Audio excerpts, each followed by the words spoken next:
Food processing मंत्रालय ते महिला ते बाल विकास मंत्रालय वालों रल के देश भर च ऑर्गैनिक फूड मेलिਆਂ ਦਾ ਪ੍ਰਬੰਧ ਕੀਤਾ ਜਾਏਗਾ। इस संबंध ਵਿੱਚ ਅੱਜ ਦਿੱਲੀ 'ਚ ਦੋਹਾਂ ਮੰਤਰਾਲਿਆਂ ਵਿਚਾਲੇ ਮੈਮੋਰੈਂਡਮ ਆਫ ਅੰਡਰਸਟੈਂਡਿੰਗ ਤੇ ਹਸਤਾਖਰ ਕੀਤੇ ਗਏ।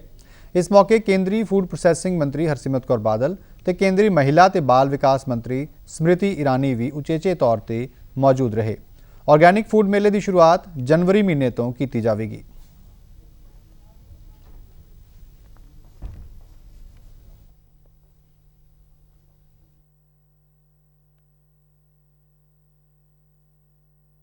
Extremely grateful that Harsimrat Kaur Badal ji and her ministry today has joined hands with the Ministry of Women and Child Development.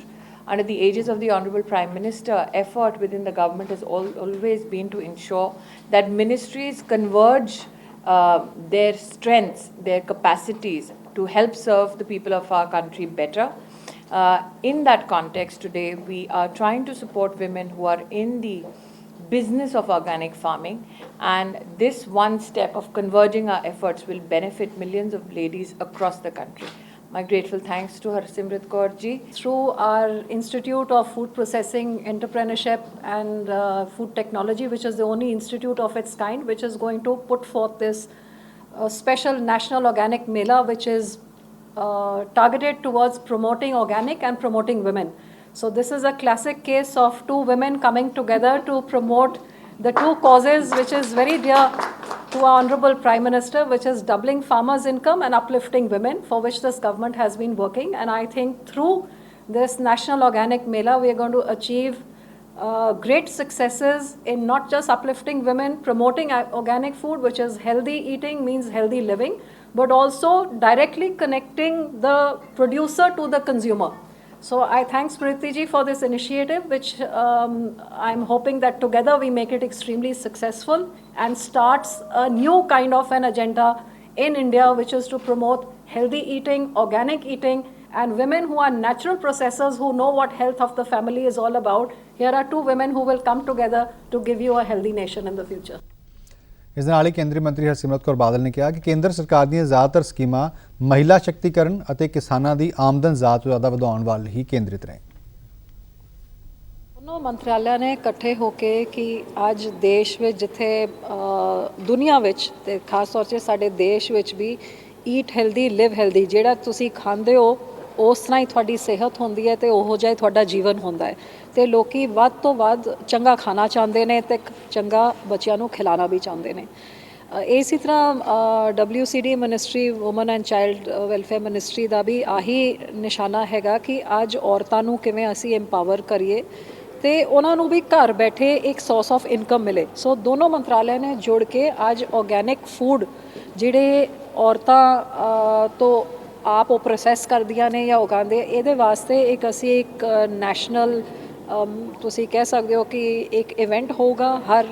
ਮਹੀਨੇ ਇੱਕ ਅੱਡ ਸੂਬੇ ਵਿੱਚ ਹੋਊਗਾ, ਜਿੱਥੇ ਦੇਸ਼ ਭਰ 'ਚ ਜਿੱਥੇ ਵੀ ਆਰਗੈਨਿਕ ਉਗਾਇਆ ਜਾ ਰਿਹਾ, ਜਿਹਦੇ ਨਾਲ ਤੁਹਾਨੂੰ ਉਹ ਪੁਰਾਣੀ ਚੀਜ਼ਾਂ ਦੇ ਨਾਲ ਜੋੜਿਆ ਜਾਊਗਾ ਜਿਹੜੇ ਦਾਦੀ ਪੜਦਾਦੀ ਦੀ ਟਾਈਮ 'ਚ ਬੜਾ ਹੈਲਦੀ ਸਮਝਿਆ ਜਾਂਦਾ ਸੀ, ਲੇਕਿਨ ਸਮੇਂ ਦੇ ਨਾਲ ਉਹ ਚੀਜ਼ਾਂ ਦੀ ਅਹਿਮੀਅਤ ਕਿੱਥੇ ਘਟ ਗਈ ਹੈ, ਜਿੱਥੇ ਇਹ modern fast food western fast food ਦਾ ਜ਼ਿਆਦਾ ਜ਼ੋਰ ਹੋ ਗਿਆ, ਜਿਹਦੇ ਨਾਲ ਬੱਚਿਆਂ ਦੀ ਤੇ ਲੋਕਾਂ ਦੀ ਸਿਹਤ ਵੀ ਖਰਾਬ ਹੋ ਰਹੀ ਹੈ। ਸੋ ਇੱਕ ਵਾਰ ਫਿਰ ਆਪਣੇ ਰੂਟਸ ਦੇ ਨਾਲ ਜੁੜਨ ਵਾਸਤੇ, ਆਰਗੈਨਿਕ ਦੇ ਨਾਲ ਜੁੜਨ ਵਾਸਤੇ, ਸਿਹਤ ਵੱਲ ਧਿਆਨ ਦੇਣ ਵਾਸਤੇ, ਤੇ ਔਰਤਾਂ ਜਿਹੜੇ ਹਮੇਸ਼ਾ